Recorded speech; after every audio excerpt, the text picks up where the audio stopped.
प्रधानमंत्री नरेंद्र मोदी ने हाल ही में अपनी एक सभा में कच्चा थीवू द्वीप का जिक्र किया। इस द्वीप का जिक्र करते हुए पीएम मोदी ने देश की पूर्व पीएम इंदिरा गांधी पर भी निशाना साधा है। इसके साथ ही दक्षिण की एक प्रमुख पार्टी डीएमके को भी निशाने पर लिया है। तमिलनाडु में भारत के समुद्री तट से कुछ दूर, कुछ किलोमीटर दूरी पर श्रीलंका और तमिलनाडु के बीच में समंदर में एक टापू है, एक द्वीप है, कच्चा थीवू। अलग अलग नाम भी लोग बोलते हैं, कच्चा थीवू। ये द्वीप सुरक्षा की दृष्टि से बहुत महत्वपूर्ण है। देश आजाद हुआ तब हमारे पास था और ये हमारे भारत का अभिन्न अंग रहा है। लेकिन कांग्रेस ने 4-5 दशक पहले कह दिया कि ये द्वीप तो गैर जरूरी है, फालतू है, यहां तो कुछ होता ही नहीं है। और ये कहते हुए मां भारती का एक अंग आजाद भारत में ये कांग्रेस के लोगों ने, इंडियन अलायंस के साथियों ने मां भारती का एक अंग काट दिया। पीएम मोदी के इस बयान के बाद सवाल उठ रहे हैं कि आखिर चुनावी माहौल में ये मसला क्यों उठा। कहीं ऐसा तो नहीं कि दक्षिण में अपने पार्टी को मजबूत करने के लिए चुनावों के दौरान इस मुद्दे को उठा रहे हैं पीएम मोदी। तो चलिए इस वीडियो में आज इसी कच्चा थीवू द्वीप, उसके इतिहास और इंदिरा गांधी से उसके कनेक्शन के बारे में समझते हैं। लेकिन उससे पहले अगर आप हमारे चैनल पर नए हैं तो चैनल सब्सक्राइब करें और बेल आइकन जरूर दबाएं। नमस्कार, मेरा नाम है रेणु प्रीति। आखिर हम किस जमीन के टुकड़े की बात कर रहे हैं, आइए आज की रिपोर्ट में आपको विस्तार से बताते हैं। दरअसल जिस जमीन के टुकड़े की हम बात कर रहे हैं उसका नाम है कच्चा थीवू द्वीप। ये भारत के दक्षिणी छोर पर श्रीलंका के बीच में स्थित है। जरूर यहाँ कोई रहता नहीं है, लेकिन ये द्वीप भारत और श्रीलंका के बीच हमेशा से विवादों में रहा है। इस द्वीप के विवाद का कारण जानने से पहले आइए इस द्वीप के बारे में थोड़ा गहराई से जान लेते हैं। कच्चा थीवू द्वीप 285 एकड़ में बसा है। 17वीं सदी में यह द्वीप मदुरई के राजा रामनद के जमींदारी के अधीन था। भारत में ब्रिटिश हुकूमत आने के बाद यह द्वीप मद्रास प्रेसिडेंसी के कंट्रोल में आया। फिर 1947 में जब भारत आज़ाद हुआ तो सरकारी दस्तावेजों में इसे भारत का हिस्सा बताया गया। हालांकि उस वक्त भी श्रीलंका इस पर अपना अधिकार बताता रहा।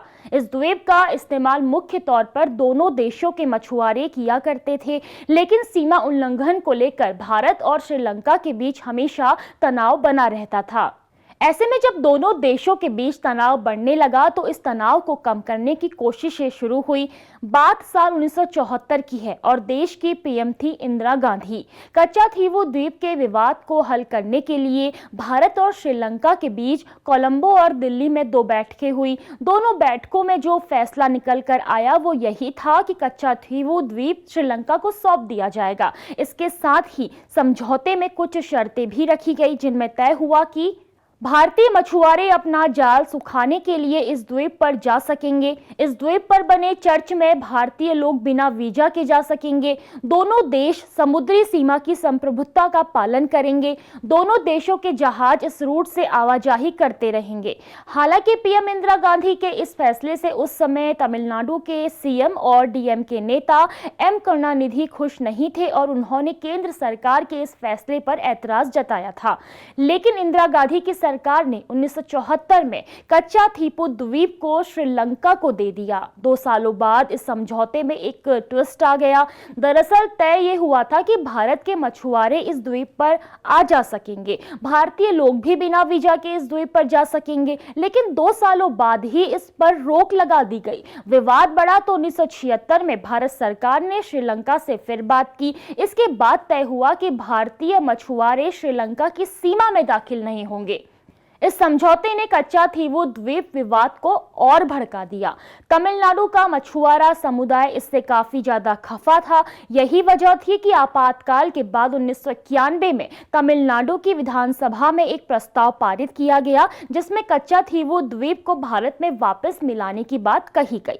वहीं साल 2008 में AIADMK की नेता जयललिता ने इस मसले को सुप्रीम कोर्ट के सामने उठाया और तर्क दिया कि भारत सरकार बिना संविधान संशोधन के देश की जमीन किसी दूसरे देश को नहीं दे सकती। साल 2011 में जब वो सीएम बनी तो विधानसभा में इसे लेकर एक प्रस्ताव भी पारित करवाया। वहीं अब अचानक से एक बार फिर देश में 2024 के लोकसभा चुनावों से ठीक पहले कच्चाथीवू द्वीप का मामला गर्मा गया है। इस मामले में विदेश मंत्री जयशंकर ने भी एक जानकारी साझा करते हुए कहा कि पिछले 20 वर्षों में 6,184 भारतीय मछुआरों को श्रीलंका द्वारा हिरासत में लिया गया है और 1,175 भारतीय मछली पकड़ने वाली नौकाओं को श्रीलंका द्वारा जब्त किया गया। पिछले 5 वर्षों में कच्चाथीवू मुद्दा और मछुआरों का मुद्दा संसद में विभिन्न दलों द्वारा बार बार उठाया गया है। ये संसद के सवालों, बहसों और सलाहकार समिति में सामने आया है। तत्कालीन सीएम तमिलनाडु सरकार ने मुझे कई बार लिखा है और मेरा रिकॉर्ड बताता है कि वर्तमान सीएम को मैंने इस मुद्दे पर 21 बार जवाब दिया है। पीएम मोदी के इस मसले को चुनावी सभा में उठाने के बाद अब कांग्रेस अध्यक्ष मल्लिकार्जुन खड़गे ने भी एक्स हैंडल पर जवाब दिया है। कांग्रेस प्रमुख मल्लिकार्जुन खड़गे ने रविवार को पीएम मोदी से पूछा कि उन्होंने अपने 10 साल के शासन के दौरान इसे वापस पाने के लिए कदम क्यों नहीं उठाए। खड़गे ने कहा कि चुनाव से पहले संवेदनशील मुद्दा उठाना उनकी हताशा को दर्शाता है। विपक्षी नेता ने कहा कि कच्चाथीवू द्वीप 1974 में एक मैत्रीपूर्ण समझौते के तहत श्रीलंका को दिया गया था और उन्होंने मोदी सरकार को याद दिलाया कि उसने भी सीमांत क्षेत्रों के आदान प्रदान पर बांग्लादेश के प्रति इसी तरह का मैत्रीपूर्ण कदम उठाया था। उधर तमिलनाडु में द्रमुक और उसकी सहयोगी कांग्रेस ने रविवार को मोदी की आलोचना की और सत्तारूढ़ पार्टी ने दावा किया कि उसने 1974 में इस द्वीप को पड़ोसी देश को सौंपने का विरोध किया था।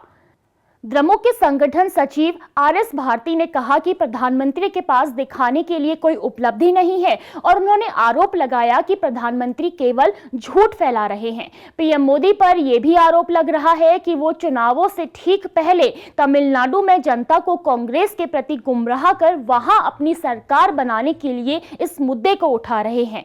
इस मामले पर आपका क्या सोचना है? हमें अपनी प्रतिक्रिया जरूर दें। नमस्कार।